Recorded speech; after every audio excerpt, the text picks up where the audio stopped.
Narinig mo na ba ang tungkol sa isang balon na tinutupad ang mga kahilingan kapalit ng isang mabigat na kabayaran? Sa Pilipinas, isang alamat sa Palawan ang patuloy na bumabalot sa isipan ng mga tao ang mahiwagang balon. Isang himala ba ito o isang sumpa? Ngayon, susubukan kong tuklasin ang katotohanan. Ako si Ruel Montemayor, isang dokumentarista na naglalakbay sa buong kapuluan upang hanapin ang mga kwentong nakatago sa dilim ng kasaysayan. Hindi ko inakala na ang paghahanap ko sa mga alamat ng Palawan ay magiging simula ng aking pinakakakatakutang karanasan.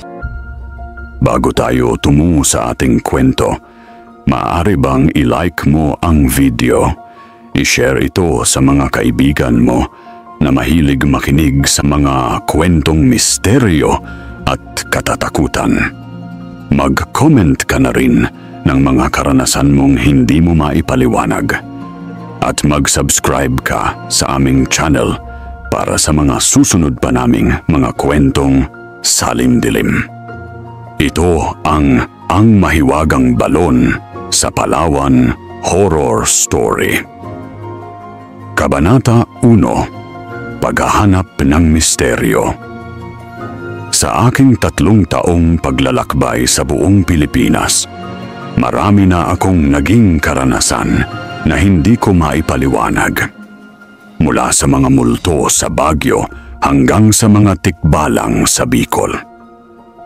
Ngunit ang kwentong narinig ko sa Palawan ay naiiba sa lahat.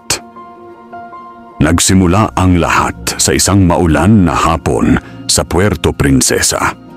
Nakaupo ako sa isang karinderyang malapit sa palengke, kumakain ng adobong manok habang naghihintay na tumigil ang ulan.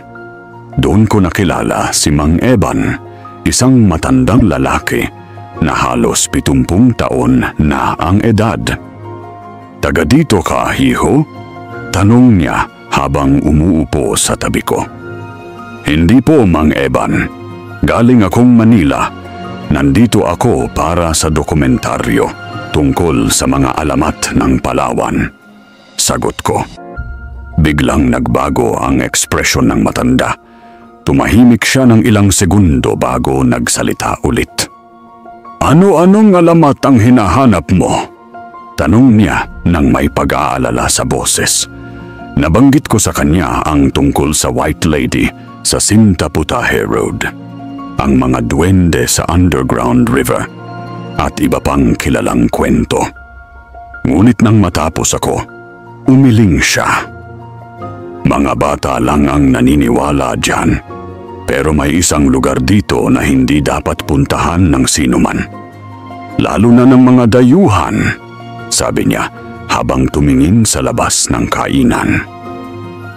Doon ko unang narinig ang tungkol sa mahiwagang balon. Ayon kay Mang Eban, sa gitna ng mataas na kagubatan ng Barangay San Rafael, may isang balong hindi dapat lapitan. Hindi niya sinabi kung bakit, pero nakita ko sa mata niya ang takot na nagmumula sa malalim na karanasan.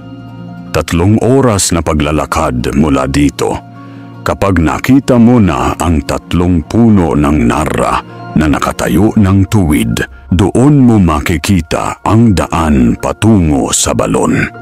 "Pero pakiusap, Hijo, huwag mong subukan," pahabol niya bago umalis. Pero imbes na matakot, lalo akong nahikayat. Bilang dokumentarista, alam kong ang mga pinakadelikadong kwento ang siyang pinakakaganda. Kinabukasan, nagsimula na ako sa aking paglalakbay. Kumuha ako ng local guide na si Kuya Ben, isang 35 lalaking kilala sa pagiging matapang. Pero nang nabanggit ko sa kanya ang patutunguhan namin, biglang nagbago ang mukha niya. "Sir, Anywhere pwede tayo pumunta. Pero dyan sa lugar na yan, hindi ako makakasama. Sabi niya habang umiling. Bakit naman, Kuya Ben?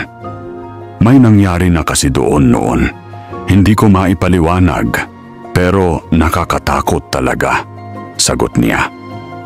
Sa huli, naging mag-isa akong naglakbay patungo sa kagubatan. 2 oras na akong naglalakad nang makita ko ang 3 puno ng narra na binanggit ni Mang Eban. Tama nga siya, nakatayo silang tuwid na para bang mga bantay sa entrance ng isang lihim na mundo. Bago natin ipagpatuloy ang kwento, i-like mo naman ang video at mag-subscribe ka na rin sa aming channel. Patungo sa loob ng kagubatan, dama ko agad na may kakaiba sa lugar. Hindi lang dahil sa katahimikan, may mas malalim pang dahilan. Parang may nakamasid sa akin mula sa mga puno at ang hangin ay tila bigat na bigat. Pagkalipas ng 2 oras pa ng paglalakad, nakita ko na ang balon.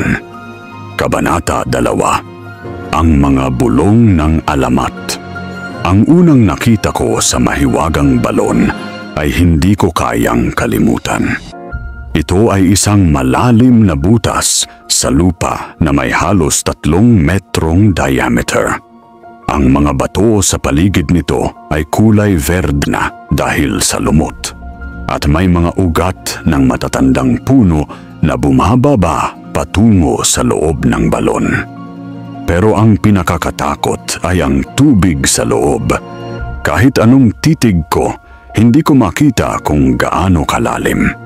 Itim na itim ang tubig at hindi ito umaagos. Parang nakatigil sa oras. Naupo ako sa tabi ng balon at nagsimulang mag-interview sa mga tao sa paligid na mga nakarinig ng mga kwento tungkol dito. Ang una kong nakausap ay si Aling Rosa, isang 50 taong babae na nakatira sa pinakamalapit na baryo. Matagal ko nang naririnig ang mga bulong tungkol sa balong iyan, sabi niya habang nililinis ang mga damit sa ilog. Mga salaysay ng kababalaghan, kahilingan at kabayaran na hindi mo inaasahan. Kwento niya, noong siya pa ay bata, lagi niyang naririnig sa mga matatanda ang tungkol sa isang diwata o espiritong nakatali sa balon. Hindi nila alam kung mabait ba ito o masama, pero alam nilang may kapangyarihan itong magbigay ng mga hinihingi ng tao.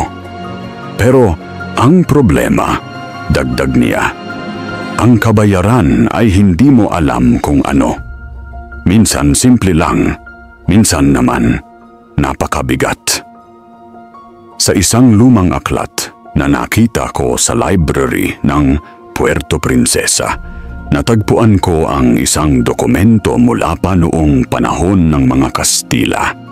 Ayon dito, ang balon ay ginagamit ng mga ninuno bilang portal upang makipag-usap sa mga espiritu ng mga namatay. Nakasulat doon na may isang pari noong 1800 na nagtangkang i-bless ang balon upang alisin dito ang mga masasamang espiritu. Pero hindi niya natapos ang blessing dahil biglang nagkasakit ng malubha. Namatay siya 3 araw matapos niya makita ang balon. May isa pang kwento na nakasulat sa dokumentong iyon. Noong 1878, may 3 sundalong Kastila na nawala habang naghahanap ng mga rebelde sa kagubatan. Ang huling nakakita sa kanila ay nagsabing papunta sila sa direksyon ng balon. Hindi na sila nakita muli. Kung umabot ka sa parteng ito, i-comment mo naman kung taga saan ka para malaman namin kung hanggang saan ang nakarating ng kwentong ito. Nagpatuloy ako sa aking pananaliksik at nakipag-usap sa iba pang mga tao. Si Mang Pedro, isang mangingisda sa may dagat, ay nagsabing noong dekada 90, may isang dalaga na pumunta sa balon upang humingi ng tulong para sa kanyang nagiging sirang isip na ama. Kinabukasan, gumaling nga ang matanda. Pero ang dalaga naman ay biglang nawala. Hinanap siya ng pamilya pero hindi na nakita. Kwento ni Mang Pedro. Ang pinaka nakakatakot na kwento ay nanggaling kay Aling Marta, isang traditional healer sa lugar. Sabi niya, may isang lalaking nag-wish sa balon na sana maging mayaman siya. Isang linggo matapos, namatay ang kanyang tatay at naiwan sa kanya ang malaking mana. Pero simula noon, hindi na niya natikman ang kapayapaan dahil lagi niyang naririnig ang boses ng kanyang ama na sumusumpa sa kanya. Ang balong iyan ay hindi nagbibigay ng libre. Lahat ng bigay niya ay may kapalit. At ang kapalit ay laging mas mabigat kaysa sa hinihingi mo. Paliwanag ni Aling Marta.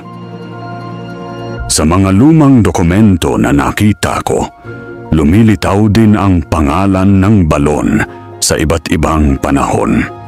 Tinatawag itong balon ng mga himala, balon ng mga sumpa, at balon ng walang hanggang tubig. Pero ang pinaka-common na tawag ay mahiwagang balon. Kabanata 3, Mga aling-aungaw ng di nakikita. Pagkatapos ng 2 araw na pag-interview sa mga tao, naging mas determinado akong makita mismo ang balon. Pero bago ako bumalik doon, may nakilala akong babae na magbabago sa lahat ng aking nalalaman tungkol sa lugar na iyan. Si Aling Doray, isang magsasakang 50 taon ang edad, ay naging witness sa pinaka-nakakatakutang karanasan sa balon. Nakita ko siya habang nagtitinda ng gulay sa tabi ng daan at nang nabanggit ko ang tungkol sa aking dokumentaryo, biglang naging tahimik siya. "Nakita mo na ba ang balon?" tanong niya nang may pag-aalala. "Nakita ko na, Aling Doray. Pero gusto kong malaman ang mga kwento ng mga taong nakaranas ng mga kakaiba roon," sagot ko.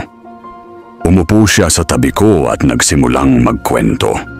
Ayon sa kanya, 3 taon na nakakaraan, nadaanan niya ang balon habang naghahanap ng mga prutas sa kagubatan. Hapon noon, mga 4:00. At pauwi na siya nang makita niya ang balon. "Hindi ko sinasadyang tignan ang loob niya, pero may nakita akong ilaw na parang mga mata sa ilalim ng tubig," kwento niya habang nanginginig ang kamay. Sabi niya, ang mga ilaw ay kulay pula at nakamasid sa kanya. Hindi niya alam kung kanino o ano ang mga mata na iyon, pero ramdam niya na sumusubaybay sa kanya ang mga ito. Tumakbo ako pauwi at hindi na ako bumalik sa lugar na yon. Pero tuwing kabilugan ng buwan, naririnig ko pa rin sa bahay namin ang mga tinig na parang nagmumula sa ilalim ng lupa. Mga boses na hindi ko maintindihan kung anong sinasabi. May isa pang witness na nakausap ko, si Kuya Mario, isang tricycle driver na 2 taon na nakakaraan ay nadaanan din ang balon. Sabi niya, habang umiinom ng tubig sa tabi ng balon, narinig niya ang tunog ng mga yabag sa tubig mismo. Yung tunog, parang may naglalakad sa ibabaw ng tubig, pero wala namang nakita akong tao o hayop roon. Sobrang takot ko nun kaya agad akong umalis, kwento ni Kuya Mario. Pero ang pinaka-disturbing na kwento ay nanggaling kay Mang Ruben, isang karpintero sa lugar. Noong nakaraang taon, naging desperado siya dahil walang pera para sa gamot ng kanyang may cancer na anak. Narinig niya ang tungkol sa balon kaya pumunta siya roon upang makiusap. Humingi ako sa balon na sana gumaling ang anak ko. Walang nangyari noong una, pero pagkalipas ng 1 linggo, dumating ang isang doktor sa amin at sinabing libre daw ang operasyon ng anak ko dahil may nag-sponsor, kwento ni Mang Ruben. Gumaling nga ang anak niya, pero sa araw ding iyon, bigla namang naaksidente ang asawa niya. Nahulog ito sa hagdan ng kanilang bahay at namatay kaagad. Noon ko napagtanto na ang balon ay hindi nagbibigay ng libre. Kung may kukunin siya, mas mahalaga pa sa binigay niya, sabi ni Mang Ruben habang umiiyak. Nakapag-subscribe ka na ba? Kung hindi pa, ngayon na ang tamang panahon. Nang bumalik ako sa balon para sa second time, dama ko kaagad na may kakaiba. Hindi lang dahil sa mga kwentong narinig ko, kundi dahil sa personal kong naramdaman. Kahit tirik ang araw, may lamig sa paligid ng balon na hindi mo maipaliwanag. May mabigat sa hangin, parang may nakamasid sa iyo. Naupo ako sa tabi ng balon at sinubukang mag-observe. Mga 1 oras akong nakaupo doon, pinapakinggan ang mga tunog sa paligid. Walang mga ibon, walang mga insekto, tanging ang tunog ng hangin sa mga dahon ng puno. Pero maya-maya, narinig ko ang isang tunog na nagpabago sa lahat. Mula sa loob ng balon, may naririnig akong paghinga. Mabigat at parang may buhay. Hindi ko alam kung sa hangin ba ito o sa tubig mismo, pero naririnig ko ang bawat hinga nito. Sumilip ako sa loob ng balon at sa aking gulat, tila nakita ko ang isang anino na gumagalaw sa ilalim ng tubig. Hindi ko sigurado kung tao ba ito o kung ano, pero nakita kong gumagalaw ito. Doon ko narinig ang boses ng isang bata. "Kuya! Kuya!" Lumingon ako sa paligid, naghahanap kung saan nanggaling ang boses. Pero walang bata roon. Mag-isa lang ako sa kagubatan. "Kuya, lapitan mo ako." Ang boses ay nanggagaling sa loob ng balon. Kabanata 4, Pananaw ng Siyensya. Pagka-uwi ko mula sa kagubatan, hindi ako mapalagay. Ang mga narinig at nakita ko sa balon ay patuloy na umuulit sa aking isip. Bilang isang dokumentarista, alam kong kailangan kong hanapin ang mga scientific explanation sa mga pangyayaring ito. Kaya naman, kinausap ko si Dr. Elena Santos, isang hydrologist na nag-aaral ng mga water systems sa Palawan. Nang ikwento ko sa kanya ang tungkol sa balon, interesado siyang makinig. May mga balon talagang may unusual na properties dahil sa mga minerals o chemical na naroroon sa tubig, paliwanag niya. Posibleng may natural na chemical sa tubig ng balon na nagdudulot ng hallucination o epekto sa isipan ng mga umiinom o nakakalapit dito. Sabi ni Dr. Santos, may mga lugar sa mundo na may high concentration ng certain gases na nakakapag-cause ng mga visions o unusual sensations. Maaaring ang balon ay may natural gas deposits na nakakaapekto sa brain functions ng mga tao. Ang hydrogen sulfide, halimbawa, ay nagka-cause ng dizziness, nausea, at minsan ay visual disturbances. Kung may underground cavity na may mga ganitong gas, maaaring ito ang dahilan ng mga nakikita ninyo. Dagdag niya. Ngunit may isa pang expert na nakausap ko, si Dr. Antonio Reyes, isang anthropologist na nag-aaral ng mga traditional beliefs sa Pilipinas. Ayon sa kanya, ang balon ay maaring maging focal point ng collective memory ng mga tao sa lugar.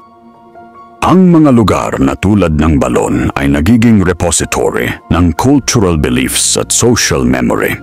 Kapag maraming taong naniniwala sa isang lugar, nagiging powerful ang psychological effect nito sa community. Paliwanag ni Dr. Reyes. Sabi niya, ang phenomenon na ito ay tinatawag na social contagion, kung saan ang beliefs at experiences ng isang tao ay nagiging experience din ng iba. Kapag narinig mo ang kwento ng iba, mas malamang na makaka-experience ka rin ng similar things. Hindi ibig sabihin na hindi totoo ang mga naranasan ninyo. Totoo ang feelings at sensations na naranasan ninyo. Pero ang cause nito ay maaaring psychological o environmental, hindi supernatural, dagdag ni Dr. Reyes. Pero may isang expert na nagbigay sa akin ng pinaka-interesting na perspective. Si Dr. Patricia Medina, isang clinical psychologist, ay may personal na karanasan sa balon na magbabago sa aming lahat ng perspective.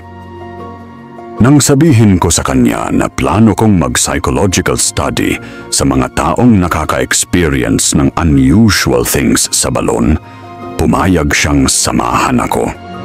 Pero nang makarating kami sa lugar, may nangyari na hindi namin inaasahan. Nung una, sinabi ko sa sarili ko na ito ay purely academic interest. Gusto kong makita kung ano talaga ang nangyayari sa lugar na ito. Kwento ni Dr. Medina. Pero matapos ang kanyang pag-aaral sa lugar, siya mismo ay nagka-experience ng mga kakaibang pangyayari. Simula noon, lagi siyang nagkakapangitain tungkol sa balon. Sa aking mga panaginip, nakikita ko ang balon at narinig ang mga boses na tumatawag sa akin. Hindi ko maipaliwanag gamit ang lahat ng alam ko sa psychology kung bakit ito nangyayari. Amin ni Dr. Medina. Sabi niya, may mga aspektos ng human experience na hindi pa fully naiintindihan ng science. May mga phenomena na nasa boundary ng aming current understanding. Kung umabot ka sa parte ng video na ito, huwag kalimutang i-like at mag-comment ng inyong opinyon tungkol sa agham laban sa kababalaghan. Pero sa kabila ng lahat ng scientific explanations na narinig ko, may isang bagay na hindi nila mapaliwanag. Bakit ang lahat ng tao na nakakalapit sa balon ay may mga consistent na experience? Bakit ang mga detalye ng kanilang mga kwento ay nagkatugma kahit hindi naman sila magkakakilala? At bakit hanggang ngayon, hindi pa rin natutukoy ng mga eksperto kung gaano kalalim ang balon? Sa lahat ng attempts na ginawa ng mga geologist upang sukatin ang depth ng balon, walang naging successful. Ang pinakamodernong equipment ay hindi nakakaabot sa ilalim nito. Parang walang hangganan ang lalim nito. Kabanata 5. Ang balon ng mga sumpat hiling. Matapos ang lahat ng interviews at scientific consultations, naging mas determinado akong bumalik sa balon upang makakuha ng personal evidence. Pero sa pagkakataong ito, may dalawang cameraman akong kasama, sina Jake at Miguel, dalawang kaibigan kong photographer nasanay sa mga extreme locations. Noong umaga ng aming ikatlong bisita sa balon, may naganap na magbabago sa lahat ng aming perspective. Mga tanghaling tapat nang makarating kami sa lugar. Pero kakaiba ang dating ng balon sa araw na iyon. Mas malalim ang kulay ng tubig at may mga ripples sa surface kahit walang hangin. Parang may sumusubok na lumabas mula sa ilalim. Nagsimula akong mag-setup ng camera habang si Jake at Miguel naman ay nag-prepare ng mga recording equipment. Pero habang ginagawa namin ito, narinig namin ang tunog na hindi namin maipaliwanag. Mula sa loob ng balon, may tunog ng mga yabag. Hindi lang yung sound ng tubig na umaagos, kundi literal na footsteps na parang may naglalakad sa ibabaw ng tubig. Pre, naririnig mo ba yon? Tanong ni Miguel habang nakatayo sa tabi ko. Naririnig ko, pero wala namang nakikita. Sagot ko habang tumingin sa loob ng balon. Maya-maya, narinig namin ang boses ng isang bata na tumatawag. Kuya Jake, Kuya Miguel, Kuya Ruel. Nagtinginan kami. Walang bata sa lugar. At hindi namin sinabi sa kahit sino ang mga pangalan namin. Lumapit kayo sa akin. May ipapakita ako sa inyo. Ang boses ay nanggagaling sa loob ng balon. Sinubukan kong lumapit sa mismong gilid ng balon at sa aking gulat, tila ba may humahatak sa akin pababa. Hindi ko alam kung dahil ba sa dizziness o may literal na force, pero ramdam ko na parang may kamay na hinihila ako. Mabuti na lang at hinawakan ako ni Jake sa braso. Pre, huwag mong lapitan masyado. Nakita ko kanina na parang may gumalaw sa tubig, sabi ni Jake. Totoo nga, sa loob ng balon may mga shadow na gumagalaw. Hindi ko alam kung fish ba ito o kung ano, pero may mga matatag na silhouettes na nakikita namin. Pero ang pinakakatakot ay nang magsimula kaming makinig sa mga tinig na narinay namin. May boses ng matandang lalaki na nagsasabing, "Mga anak, matagal ko na kayong hinihintay." May boses din ng isang babae na umiiyak at nagsasabing, "Tulungan ninyo ako, hindi ako makalabas dito." At may boses ng mga bata na nagsasabing, "Gusto naming maglaro, samahan ninyo kami." Lahat ng mga boses na ito ay nanggagaling sa loob ng balon. Sinubukan naming mag-record ng audio, pero sa aming gulat, walang nare-record ang aming mga equipment. Ang lahat ng tunog na naririnig namin ay hindi lumabas sa mga recordings. Isang lokal na mangingisda na dumaan sa area, si Kuya Tony, ay nakita namin habang umaalis. Nang tanungin namin siya tungkol sa balon, umiling siya. "Mga sir, hindi ako lumalapit dyan. Noong isang taon, ihulog ng kapatid ko ang bariyang hiling niya sa balon. Nag-wish siya na sana maging mayaman kami. Kinabukasan, nawala siya. Hindi na namin siya nakita muli." Kwento ni Kuya Tony. Ang kwento ni Kuya Tony ay nagpaalala sa amin sa mga narinig naming testimonies ng iba. May pattern sa lahat ng mga kwento. Ang mga taong humihiling sa balon ay nakakakuha nga ng gusto nila, pero may kasama itong malaking kabayaran. Nang tanghaling iyon, nakilala namin si Lola Esther, isang matandang babae na nakatira sa malapit na barangay. Siya ang nagbigay sa amin ng pinakamahalagang information tungkol sa balon. Mga apo, ang balong iyan ay hindi simpleng tubig. Yan ay tirahan ng mga kaluluwa na hindi makapaglakbay sa kabilang mundo. Sabi ni Lola Esther habang nakatitig sa balon mula sa malayo. Ayon sa kanya, ang mga espiritong nakatira sa balon ay mga souls na may pending na responsibilities sa mundo. Hindi sila makaalis hanggang hindi nila natatanan ang mga tasks na iniwan nila. Kapag nakakita sila ng mga taong may malalaking pangangailangan, ginagamit nila ang opportunity na yon upang makagawa ng exchange. Bibigyan nila kayo ng hinahanap ninyo, pero kapalit noon, dapat kayong magbayad ng mas malaking halaga. Paliwanag ni Lola Esther. Tanong ko sa kanya, Lola, paano naman kung hindi ka hihiling ng anuman sa balon? Kapag nakita ka na nila at nalaman nila na alam mo ang tungkol sa kanila, hindi ka na nila palalampasin. Susundan ka nila kahit saan, sagot niya. At sa gabing iyon, natupad ang sinabi ni Lola Esther. Kabanata 6, Wakas ng Misteryo, Simula ng Pagdududa. Pagka-uwi namin sa hotel sa Puerto Princesa, akala ko tapos na ang aming karanasan sa balon.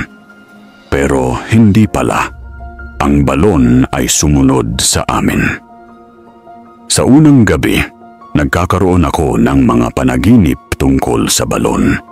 Sa panaginip ko, nasa gilid ako ng balon at may mga kamay na lumalabas mula sa tubig. Hinihila ako pababa. Naririnig ko ang mga boses ng mga taong nahulog doon. Lahat sila ay humingi ng tulong. Ruel, tulungan mo kami. Hindi kami makalabas dito. Kumuha ka ng tubig at dalhin sa labas para makalaya kami. Ikaw ang sasagip sa amin. Gumising ako sa gitna ng gabi, pawis na pawis at hindi makatulog muli. Si Jake at Miguel ay may mga similar na panaginip din. Lahat kami ay hindi makatulog ng maayos mula noong gabi na iyon. Sa aming pananaliksik sa mga sumusunod na araw, nalaman namin na lahat ng tao na nakakalapit sa balon ay may mga consistent na panaginip. Lahat sila ay naririnig ang mga boses na humihiling ng tulong. May teorya si Dr. Santos na ang mga natural gas emissions mula sa balon ay nakaka-affect sa brain function ng mga tao. At ito raw ang dahilan ng mga shared dreams. Pero hindi niya maipaliwanag kung bakit consistent ang mga detalye ng panaginip. Si Dr. Reyes naman ay may teorya na ang collective unconscious ng community ay naging connected sa balon. Kaya may shared psychological experience ang lahat ng nakakarating doon. Pero para sa akin, may mas malalim na dahilan. Sa lahat ng aming pananaliksik, pagsisiyasat at pakikipag-usap sa mga tao, isang bagay ang malinaw: ang balon ay hindi basta-basta. Ito ay hindi lang isang geological formation o cultural landmark.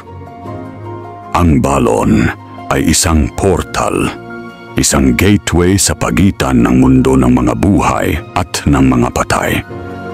Marahil ito ay simbolo ng pag-asa para sa mga taong desperado na. Ngunit ito rin ay simbolo ng takot ng mga bagay na hindi natin kayang ipaliwanag sa lohika at siyensya. Umalis akong Palawan na hindi bitbit ang kasagutan, kundi mas maraming tanong. Pero sa aming huling gabi sa Puerto Princesa, may nangyari na magpapatunay na ang balon ay hindi pa tapos sa amin. Sa gitna ng gabi, gumising ako dahil sa tunog ng pagtulo ng tubig sa bathroom. Nang tignan ko, nakita kong tumutulo ang gripo. Pero hindi iyon ang nakakagulat. Ang tubig na lumalabas sa gripo ay itim, ang same na kulay ng tubig sa balon. Agad kong sinara ang gripo, pero patuloy pa rin itong tumutulo. At sa bawat patak ng tubig, naririnig ko ang boses na narinig ko sa balon. Ruel, hindi ka pa tapos. Babalik ka pa rin sa amin. Ikaw na ang susunod. Nang umaga, normal na ang tubig sa gripo. Pero alam kong hindi lang panaginip ang nangyari. Sa aming flight pabalik ng Manila, nakita kong nakaupo sa likod namin ang isang matandang lalaki na hindi ko nakilala. Pero familiar ang mukha niya. Maya-maya, naalala ko na siya ay isa sa mga taong nakita ko sa mga lumang larawan sa museum ng Puerto Princesa. Mga larawang kuha noong dekada 60. Pero paano siya nakapasok sa eroplano kung patay na siya? Nang lumingon ako ulit, wala na siyang tao. Hanggang ngayon, 3 buwan na matapos ang aming pagpunta sa Palawan, patuloy pa rin akong nananaginip tungkol sa balon. Minsan, nakikita ko ang mga mukha ng mga taong nahulog doon. Lahat sila ay nakatingin sa akin at humihingi ng tulong. May mga gabing ginigising ako ng tunog ng pagtulo ng tubig sa aming bahay sa lungsod Quezon. Pero kapag tiningnan ko, walang tumutulong gripo. At may mga araw na habang naglalakad ako sa kalye, naririnig ko ang boses ng mga batang tumatawag ng pangalan ko. Si Jake at Miguel ay may mga similar na karanasan din. Si Jake ay nagsabing, minsan nakikita niya ang refleksyon ng balon sa mga salamin sa kanyang bahay. Si Miguel naman ay naririnig ang mga boses tuwing mag-isa siya sa kanyang studio. Pero ang pinakakatakot na karanasan ay nangyari noong 1 buwan na nakakaraan.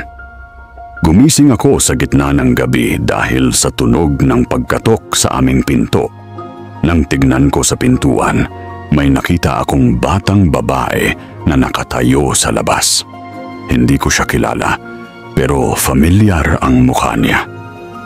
Kuya Ruel, tulungan mo ako, naliligaw ako. Ang bata ay basang-basa, parang kakagaling lang sa tubig. At ang damit niya ay parang mga damit na ginagamit noong nakaraang dekada. Nang bubuksan ko sana ang pinto, biglang nawala ang bata. Kinabukasan, hinanap ko sa mga lumang records ng Puerto Princesa ang tungkol sa mga nawawalang tao sa paligid ng balon. At sa aking gulat, nakita ko ang larawan ng batang nakita ko sa aming pinto. Ang pangalan niya ay Maria Santos, 7 taong gulang, at nawawala na simula noong 1995. Ang huling nakakita sa kanya ay nagsabing papunta siya sa kagubatan para maghanap ng mga bulaklak. Doon ko napagtanto na ang mga nakikita at naririnig ko ay hindi lang mga panaginip o hallucination. Ang mga souls na nakatrap sa balon ay aktibong nakikipag-communicate sa mga taong nakakaalam sa kanilang existence. At sa panaginip ko noong gabing iyon, narinig ko muli ang tinig na narinig ko sa balon, pero sa pagkakataong ito, mas malinaw na. Ruel, ikaw ang magiging tulay. Ikaw ang magdadala ng aming mga kwento sa mundo para malaman ng mga tao ang totoo naming nangyari. Hindi kayo makakaalis dito hanggang hindi ninyo natatapusan ang inyong misyon. At ang misyon ninyo ay ihayag ang katotohanan tungkol sa balon.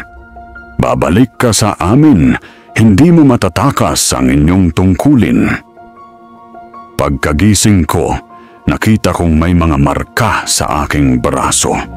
Mga marka na parang galing sa mga kamay na humila sa akin noong nasa balon kami. Ngunit sa kabila ng lahat ng mga nakakatakutang karanasan na ito, naging mas determined akong tapusin ang dokumentaryong ito.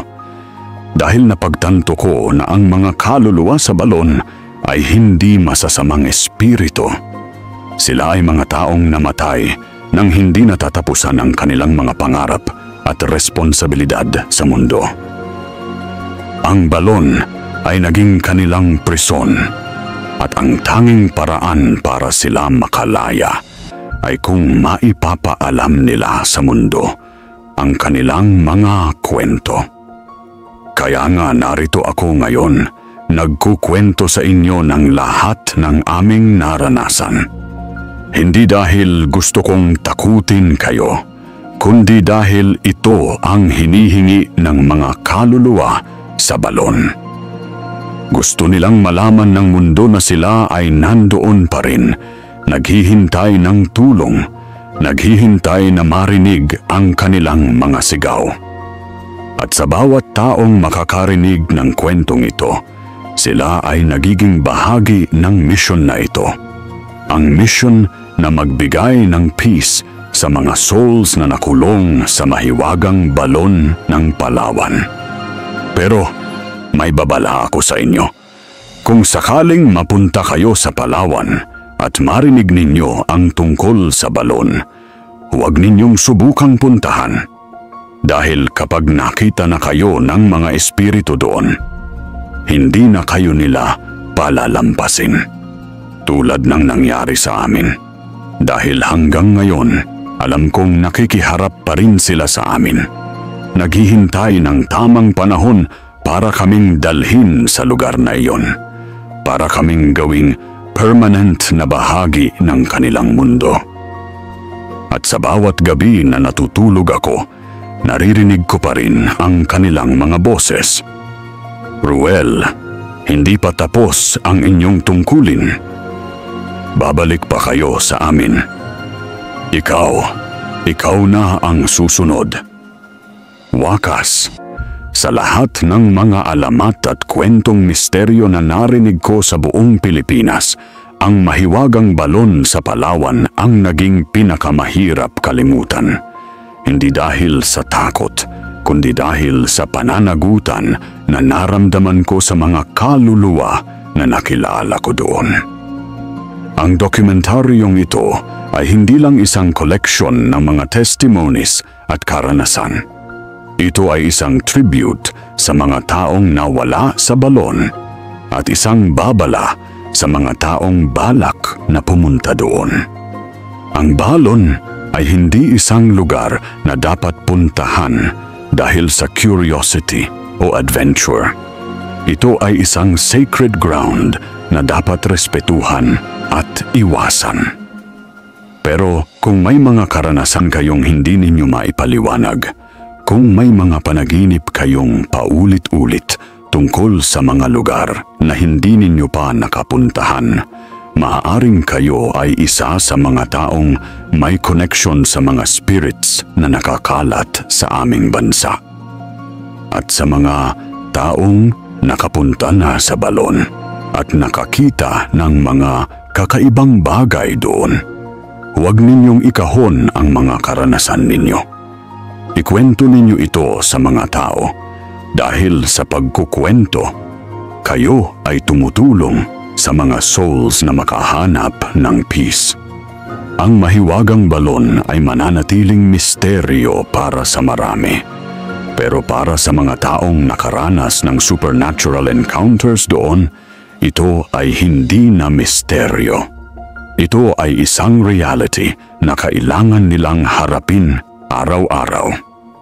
At sa mga taong makakarinig ng kwentong ito, sana maging babala ito sa inyo na may mga lugar sa mundo na hindi dapat ginagambala, na may mga segreto na dapat na manatiling nakatago sa dilim. Dahil hindi lahat ng misteryo ay dapat na malutas at hindi lahat ng balon ay dapat na malaman kung gaano kalalim. Ang mahiwagang balon sa Palawan ay isa sa mga lugar na dapat na manatiling misteryo para sa kaligtasan ng lahat. Pagtatapos at sa muli, bago natin tapusin ang video, huwag kalimutan na i-like ang video, mag-comment ng inyong mga karanasan, at i-share ito sa pamilya o kaibigan ninyo na mahilig sa misteryo. At mag-subscribe kayo sa channel para sa mga kwentong aming itatampok na paniguradong magpapatindig ng inyong mga balahibo. Sa muli, ito ang Salindilim kung saan ang mga kwento ninyo ay aming isasalin sa dilim. Maraming salamat sa pakikinig. Pero bago ako tuluyang magpaalam, may huling babala ako sa inyo. Kung sakaling managinip kayo tungkol sa balon matapos ninyong marinig ang kwentong ito, huwag ninyong balewalain. Maaaring ito ay tawag ng mga spirits na nandoon. At kung sakaling marinig ninyo ang boses ng mga batang tumatawag ng pangalan ninyo sa gitna ng gabi, huwag ninyong sagutin. Dahil baka kayo na ang susunod na makakasama nila sa mahiwagang balon sa Palawan. Ingat sa lahat at salamat sa pakikinig sa Salindilim.